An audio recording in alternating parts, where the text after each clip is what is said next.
Bonjour à tous, nous poursuivons aujourd'hui avec la 10e Mishnah du premier Pérek, Mishnah Yud. La Mishnah nous enseigne Entsolim, Bassar, Batzal ou Betsa. On ne pourra pas faire griller de la viande, Batzal, un oignon ou Betsa ou un œuf, et la Kedeshi Itzolom Beodium. Sauf si on pourra le faire griller, il se terminera avant l'entrée de Shabbat. C'est-à-dire que juste avant Shabbat, on ne pourra pas mettre de la viande à griller, des œufs ou un oignon. Pour quelle raison? Le Barthénora explique, parce qu'il y a une crainte que peut-être pendant Shabbat, nous allons remuer les braises pour activer la cuisson. Donc on ne pourra mettre avant Shabbat, même si la cuisson ne se fera que pendant Shabbat. À cause de cette xéra, de ce décret de peur qu'on va raviver les braises, on ne pourra mettre de la viande, un oignon ou un œuf sur le feu avant Shabbat que si ils vont griller, gitzolo, ils vont cuire avant l'entrée de Shabbat. Combien doivent-ils cuire avant l'entrée de Shabbat? Le Barthénora nous rapporte ici ce que la Gemara nous dit, Kemachal ben Derusae, c'est-à-dire le fameux brigand Derusae qui lui mangeait les aliments à moitié, un tiers cuit.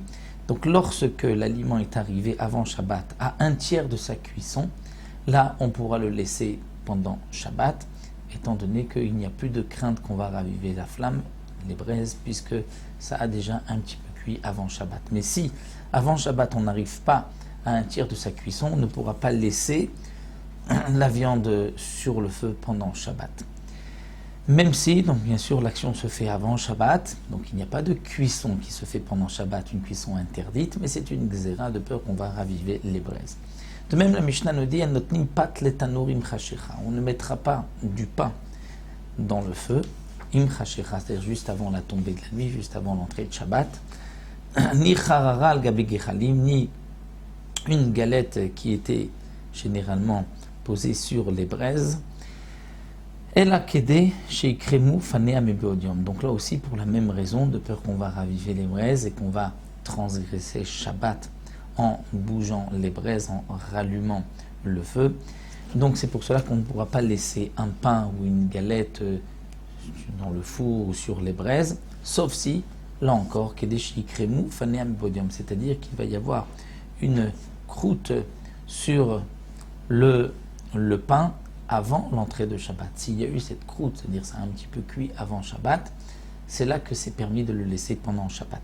Cette croûte, c'est panéa, c'est-à-dire la face. La face, c'est celle qui est à l'extérieur, c'est-à-dire pas celle qui est posée sur les braises ou qui est posée sur le four, comme on avait l'habitude de coller le pain sur le four.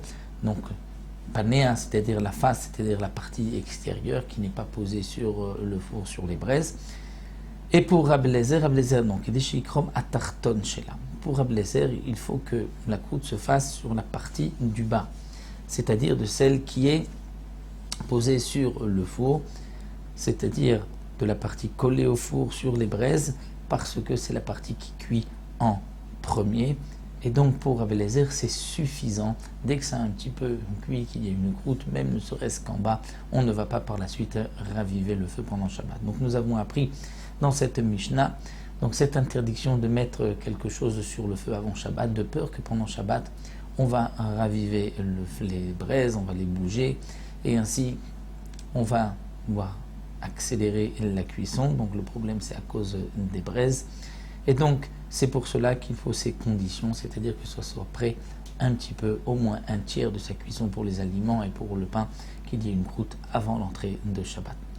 Donc voici pour cette 10e Mishnah. On continuera toujours avec cette Zera Shema Ichate dans la 11e et dernière Mishnah du Pérek la prochaine fois.